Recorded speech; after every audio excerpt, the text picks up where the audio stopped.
Okay, welcome to today's video. I just did a test run and I realized you can't see my face, which is awesome.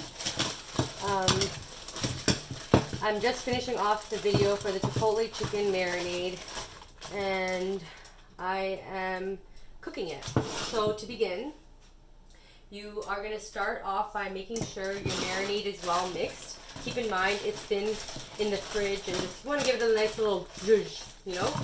So I have it in my bag still. I have a non-stick skillet from Canadian Tire. The brand is Tefal. I found it on a sale and it was like, Canadian Tire always has sales and I think it was like $9.99. So I put it on high and then I take a piece and I try to lay it out as flat as possible. I'm going to move that out of the way. And then you're going to hear a sizzle, okay? That's what you want. I honestly don't know if you can see my face. I don't think you can. But I do think you can see the pot. So I just take as many as possible. And don't overcrowd the pan. Oh yeah, it's going to be really smoky because I told you about the spicy level, right?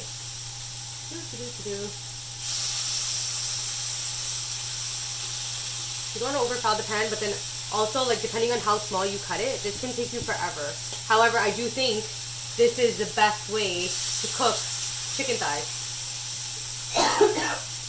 I have a bad cough. I don't know why. Like, it's not going away, and my throat just feels dry. Obviously, this is not helping. You could put oil if you want to, but oh fuck. I feel like it kind of is not ideal, and yeah, it's not ideal, sorry, because of the fact that it's extra oil and we already have oil in here. So I'm not even wearing my apron. I'm gonna go get it, but I'm fucking dying. Okay, take your meat thermometer. I always just run it under the water one more time. Even when I'm done, I run it under the water just to make sure. So if you see, can you see this? Yeah. So can you see that it's like telling me what temperature it is? So when I'm ready, I'm going to make sure that it's at 160 degrees Fahrenheit at bare minimum.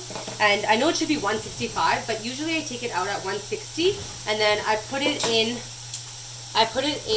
a bowl or the container that I'm going to store it in with aluminum foil on top. So for now, I'm just going to put it on a bowl. Can you see the bowl? You can't see the bowl.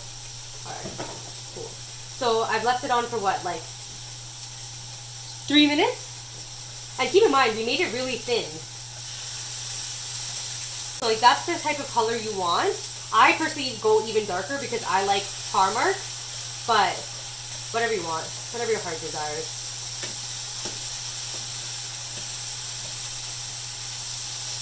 Some pieces may get darker than others. You can wait to flip it, but I also have really small pieces that are probably like already done. And yeah,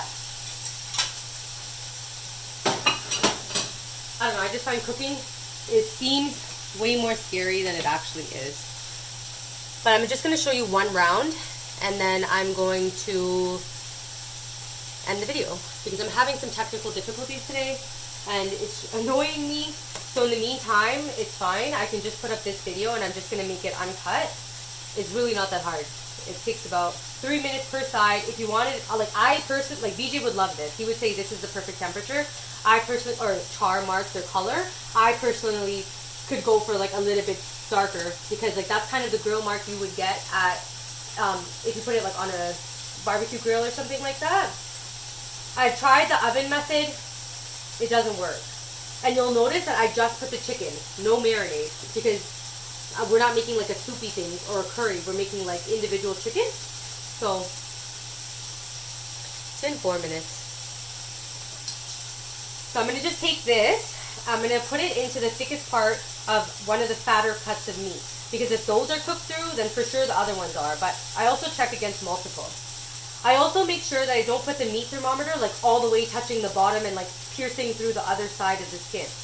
So this is saying 159, 160, and I would take it off at this point because it can cook the rest of the way while I'm cooking the rest of the chicken. Because I'm going to put it in a bowl and I'm going to put aluminum foil on the top.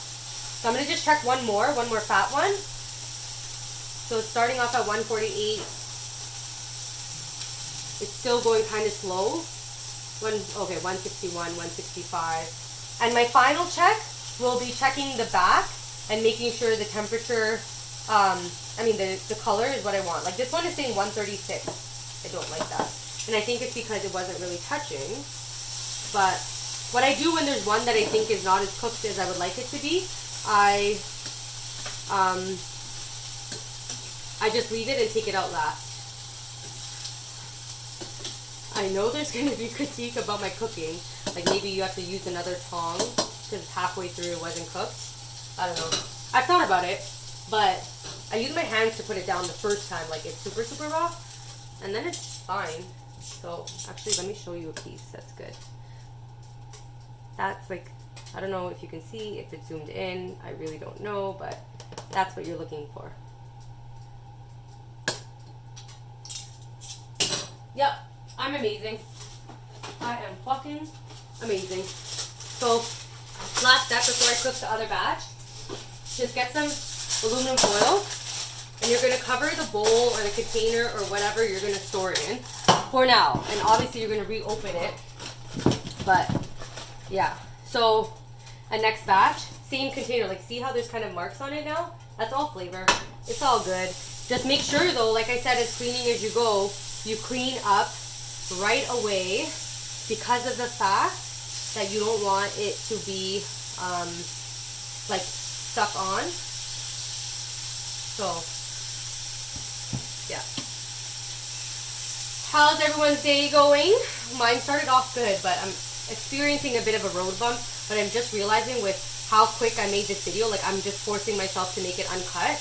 It makes it be significantly easier, and that's one less video I have to edit. So yeah. Oh man, I fucked that up. I just said that's one less video I have to edit, but I'm still not editing it. Should I? Am I a terrible person? I have to see how bad it was. Okay. Adios, amigos. One more video coming up.